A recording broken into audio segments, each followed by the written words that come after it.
Here's Priyanka.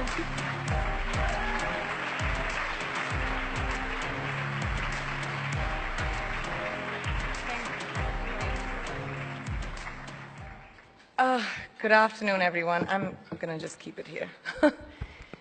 Good afternoon, everybody. This is Ava.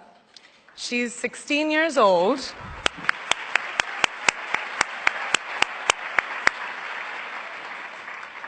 An age where girls should be enjoying their innocence and joys of their youth. But she, at such a tender age, understands the importance of being a voice for her peers, an advocate for young girls and women around the world who may not have the opportunities that us sitting over here have. So receiving this honor from a hero like her makes this so much more exceptional. So thank you.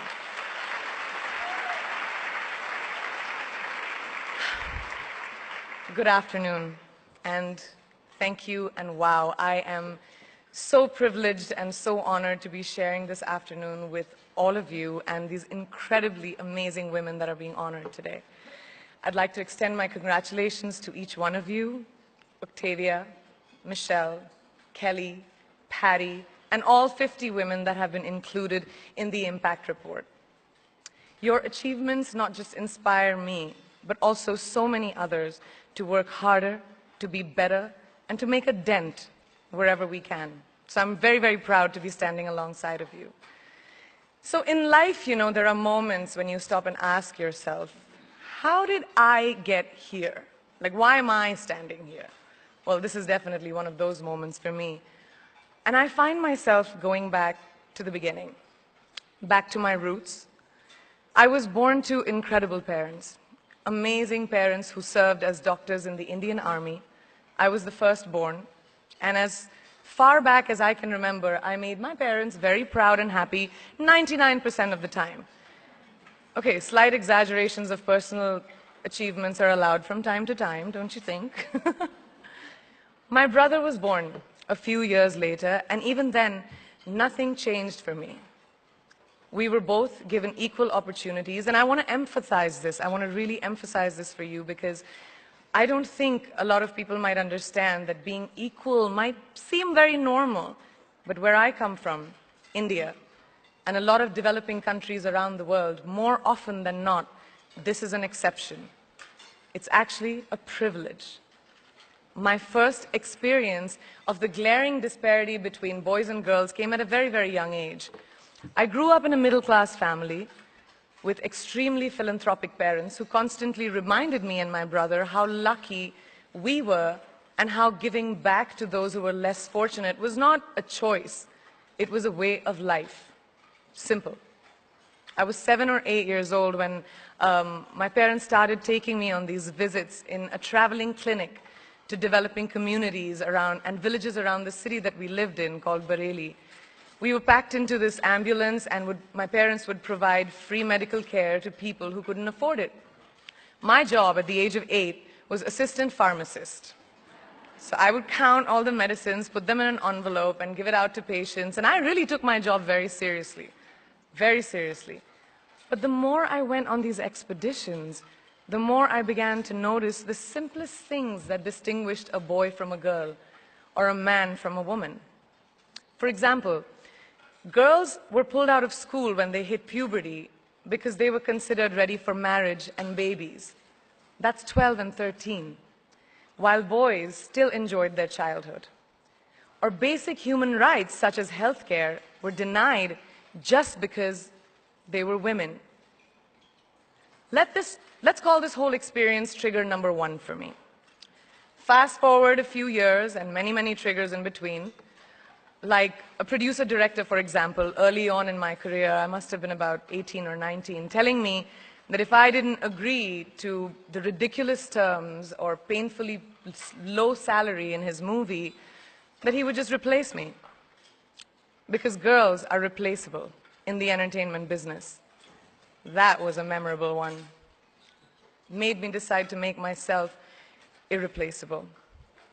But I think what really moved the needle for me and ultimately led me to create the Priyanka Chopra Foundation for Health and Education, and around the same time partner with UNICEF, was an encounter with my housekeeper's daughter. About 12 years ago, I came home from set early one day, and she was sitting in my library reading a book. And she must have been 8 or 9 years old, and I knew she loved reading. So I asked her, I was like, it's a weekday, why aren't you in school? And she said, oh, I don't go to school anymore. So I went and asked her mother, and I said, why isn't she in school? And her mom said that her family couldn't afford to send her and her brothers to school, so they chose the boys. The reason: she would eventually get married, and it would be a waste of money. I was completely blown, and it shook me to my core. Eventually, I decided to cover the cost of her education so that she could continue to learn, because education is a basic human right.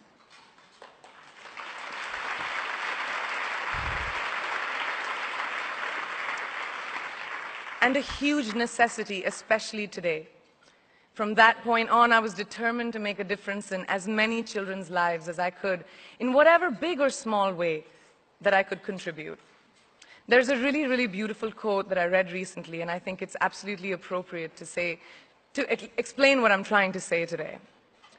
The hand that rocks the cradle, the procreator, the mother of tomorrow, a woman shapes the destiny of civilization. Such is the tragic irony of fate that a beautiful creation such as a girl child is today one of the gravest concerns facing humanity. Girls have the power to change the world. It is a fact, and yet today, girls are more likely than boys never to set foot in a classroom, despite of all the efforts and progress made over the last 2 decades. I'm just going to give you a stat, more than 15 million girls of primary school age will never learn how to read or write, compared to 10 million boys. Primary school, it's the beginning of our future.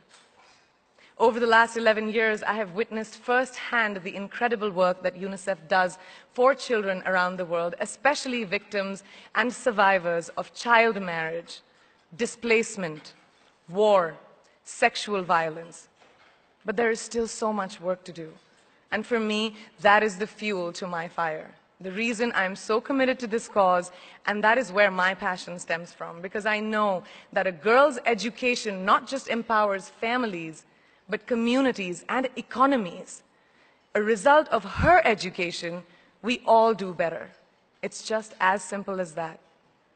As entertainers and influencers sitting in this room, I feel that it's our social responsibility to be a voice for the voiceless, which is why I applaud each and every woman in this room for being such a badass.